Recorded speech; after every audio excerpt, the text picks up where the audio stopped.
Assalamualaikum Kak. Waalaikumsalam. Bagi nasi lemak satu Kak. Ya, nak lauk apa dek? Lauk apa best kat sini Kak? Ayam lah. Ayam rendang ke ayam goreng? Ayam rendang satu. Nak bagian apa? Bagi peha boleh?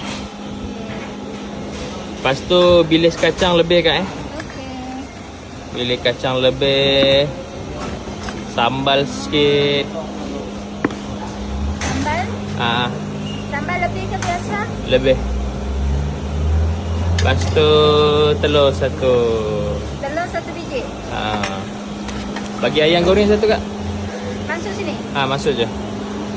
Paha juga? Peha.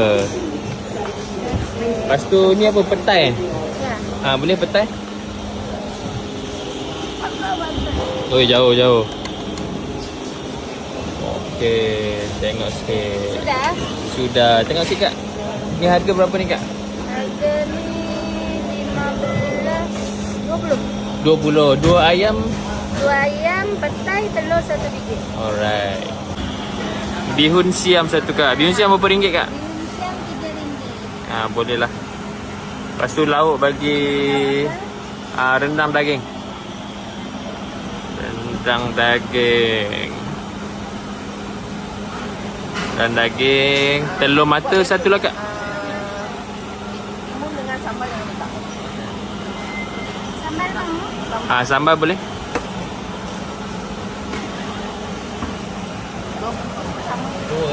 Ini berapa ringgit Kak?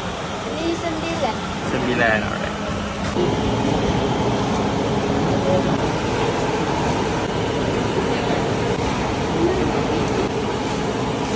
Nasi lemak sambal petai.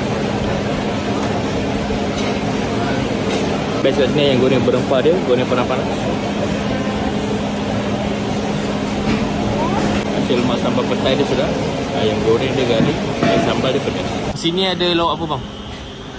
Ada petai sambal. Alright. Kerang sambal juga. Dan ini pun ramai orang minat juga lah. Okay. Potong sambal pun ada. Sambal. Rendang daging lembu. Ayam goreng berempah.